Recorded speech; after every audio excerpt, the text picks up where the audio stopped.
We are all here for something we don't fully understand. We are born, we live, we feel, we suffer, we fight, we hope, and then we die. But deep within, every religion, every scripture, every voice that ever spoke to the heart of men has said one thing: this life is a test designed by the divine. And if life is a test, then how are we answering it? Are we passing it with compassion, or are we failing it with hatred? Let me say this without filters. What we are seeing around us, especially in India, is painful. Not because it's new, but because it has lasted for too long. Hindus hate Muslims, Muslims hate Hindus. Sometimes silently, sometimes openly, sometimes in whispers behind the closed doors, sometimes in blood on the streets. Do you ever stop and truly ask why? The answer is not in religion. It is not in God. It is not in any scripture. It is in our ego, our arrogance, our inherited pain that we never questioned. We were told who to hate. We were told who was impure. We were told who is the enemy, and we swallowed that poison like it was the real truth. This is not just a problem of one community or one moment in history. It's the result of decades of emotional inheritance, from partition to political games to social media fights. This hate has mutated into something far more dangerous than we ever imagined. And let's be real, terrorism exists. Innocent people die, soldiers die, families break.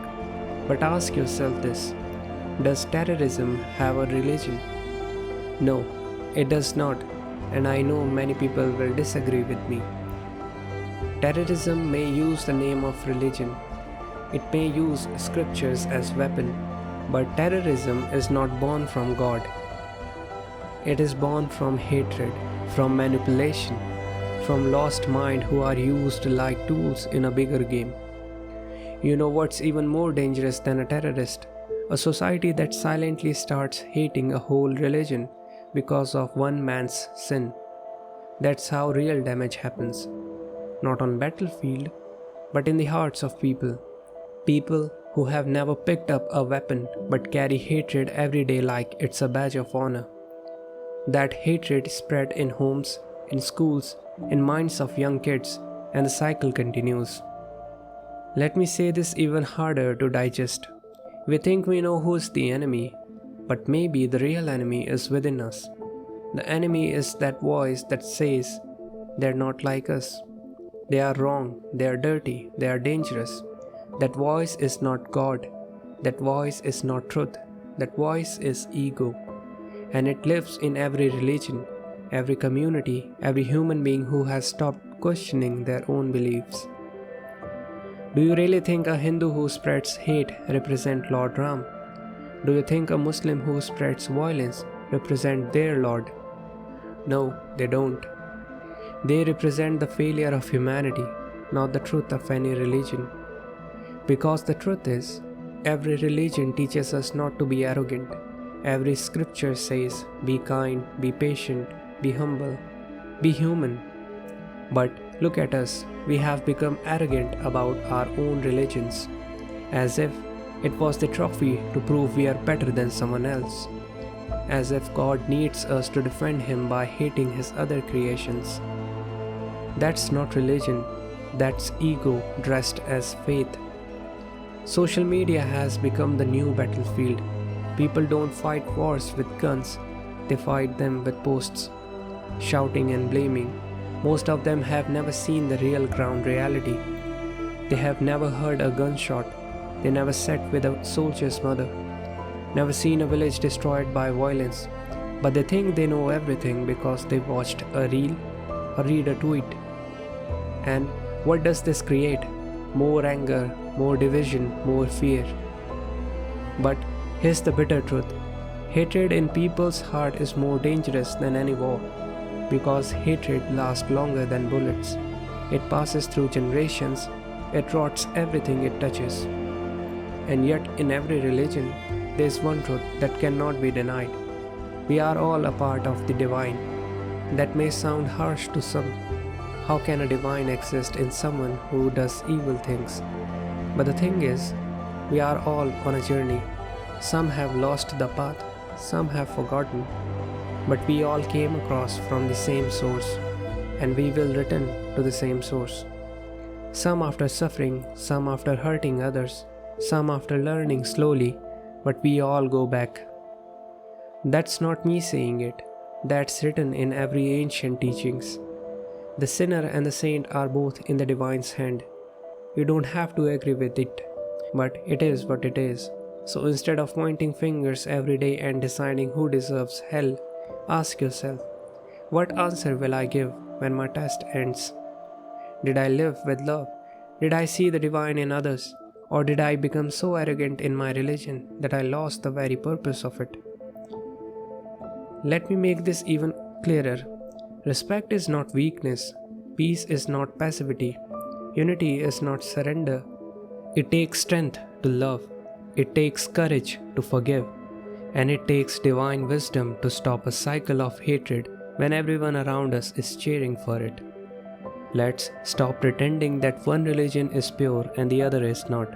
And let's stop acting like we are victims and everyone else is the enemy. No one is perfectly innocent. No one is perfectly guilty. Every community has made mistakes. Every community has felt pain. But pain should teach us empathy, not revenge. Remember this, the divine does not ask, what label did you wear? He asks, what kind of human were you? Because the religion is not found in temples, mosques or churches. It's found in how you treat the person who doesn't believe what you believe. It's found in how you speak when you're angry. It's found in how you forgive when you're hurt. That's the real prayer. That's the real offering. So no, this video is not about defending anyone. It's not about blaming anyone. It's not about proving who's right. It's about remembering what we are all slowly forgetting. We are here for the test. And the test is not about being louder. It's about being wiser. It's about staying calm when the world is burning. It's about protecting your heart when the world is teaching you the hate. I'm not asking you to love blindly. I'm asking you to see clearly, to separate the individual from the community, to separate the evil act from the peaceful teachings, to hold people accountable, yes, but with justice, not biases. Let's stop this poking nature, this constant cycle of irritation, provocation and blame. Hindus in majority, Muslims in minority. It doesn't matter. What matters is, are we being human first? Don't inherit hatred from your parents. Don't copy the pain of your ancestors. Learn from it, heal it, change the story. Because if we don't, our children will grow up hating people they have never met. And the test will be failed again. Let's stop. Let's breathe. Let's return to what all scriptures have told us since the beginning. Be kind, be humble, be human. And remember, we all belong to the divine, and the divine is watching. Those who are already wise will understand this message, and those who are becoming wise, they can too understand it, if they choose to see it through the lens of experience, not emotion. This is Timeless Perspective, where I talk about the wisdom that has stood the test of time.